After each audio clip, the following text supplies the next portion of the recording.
Welcome back to Consider This. I'm Melisa, Idris, with me Sharaad, Kuttan, and we're speaking to Vincent Chian, Principal of Fairview Kl Campus, as well as Jeffery Beard, Director General Emeritus of the International Baccalaureate. Just before the break, Jeffery, you were talking about IB students being better prepared for university, and I want you to elaborate a little bit about what that means. What does a better prepared student mean when he or she goes into university? Well, that's a good question, Melissa. It's one that schools and parents ask about. But in brief, the diploma program is a more comprehensive education package. You're going to be doing more education than if you do A-levels or if you do AP courses. First of all, there's 6 subjects that have to be completed over a 2-year period of time with the diploma program. 2 of them are related to the language, the primary language and a secondary language, so you're always required to learn a second language. One in individuals and societies. There's one on the maths, the sciences, and then the arts. So it provides a broad liberal arts education, and on top of that, each student has to do a 4,500 word extended essay on a subject of their choice, where they have to do primary and secondary research to write like a mini thesis. They all have to do 150 hours of community service. And they all have to take a course called Theory of Knowledge, TOK, which is basically a philosophy course that deals with what is really truth. How do you know the truth about something when somebody tells you something? And these are 16, 17-year-olds attempting to do this? That's right. Wow. So these students know how to read, they know how to write, they know how to comprehend, they know how to relate. When they show up at university and the professor says the first day, write a 500-page paper about this subject, you're dismissed, come back on Monday. The rest of the students say, how the heck do I do that? The IB that sounds like a PhD, actually. That's right. The IB student says, I'm done it, I'll do it overnight. Yeah, I do want to ask you though, I mean, you're talking about the cream of the crop in terms of universities. So their demands on students are perhaps also exceptional, right? They want something exceptional in their students, and they're looking perhaps for the child that has that already, that roundedness that you talk about. Vincent, and again, most parents are not going to be sending their children to a Harvard or a Yale or a Cambridge or a NUS. I can boast about my own alma mater for a second. They're going to be sending them to a kind of mid-range university. Demands might be quite different, and how do you convince parents that this is in fact a winning strategy? Well, I went to Manchester University, Sharaad, so I can really testify to the strength of a traditional education as well.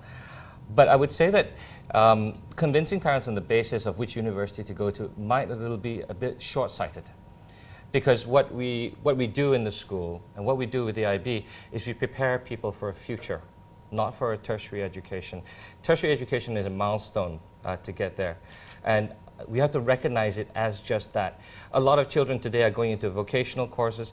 When I was working as a doctor in the UK, a plumber earns more per hour than a doctor. So we really need to question, in the world of tomorrow, does the classic accountant, lawyer, doctor wisdom hold true that I grew up with, that our parents grew up with? Does that still hold true for the tomorrow's gig economy world, where people are earning far more per hour than traditional, well-timed, honored professions? I mean, that's a really interesting point that you brought up, the idea of preparing for the future as opposed to preparing for tertiary education. I'm just wondering, in the local context, Vincent, are these conversations that you're having with parents? I mean, is this part of the consciousness of parents? Yeah, because there's money involved, and Malaysian parents are very practical, return on investment. I'm putting, a good amount of money, and you maybe want to tell us how much the course costs at the end of the day, because they will want to see it in terms of what it's called the degree premium. You get a degree, your wages are that much higher because of it. Absolutely. I think in terms of how conscious it is in our parents' minds, it's becoming more conscious. Parents are beginning to realize this. And yes, there's some education that is required. We do need to talk with the parents about these things. And let me just highlight one issue for yourselves.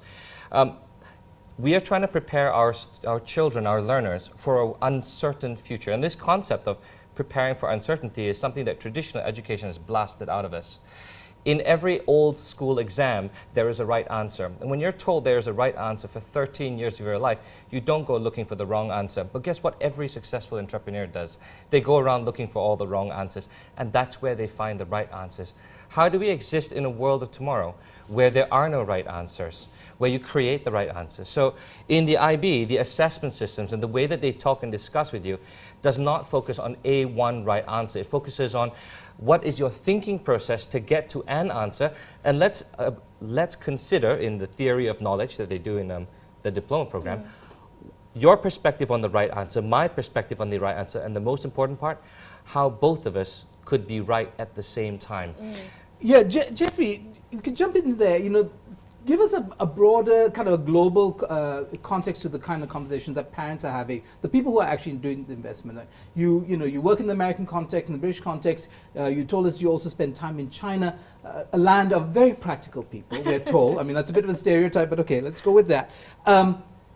Is it a hard sell to talk about the holistic child as opposed to something that has, certainties?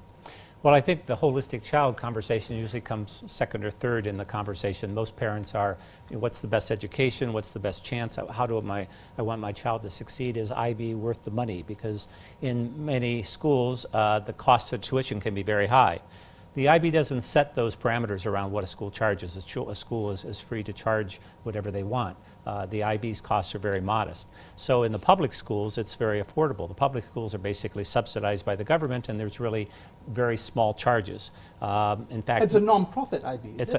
IB is a not-for-profit organization, and it's in 140 countries of the world, and it's in more public schools than private schools. In the United States, there's over 20 public schools. It's 2,500 schools in the United States. It's in UK public schools, Australia public schools. A majority of the students that are taking the diploma program today, I can say, are taking it for free, because it is supported by many governments as a way to help develop their future citizens.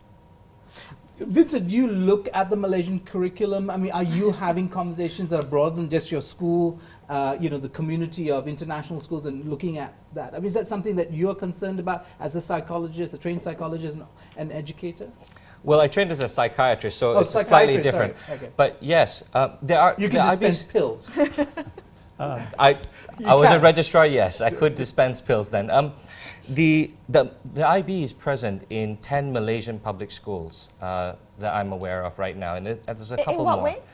It's in the public school, in the secondary school sector. It's the middle year program, I think, that they have, not the diploma program. So the equivalent of our PMR, SBM sort of arena. And a lot of public school children benefit from that, and it's, of course, it's public school, so it's free of charge.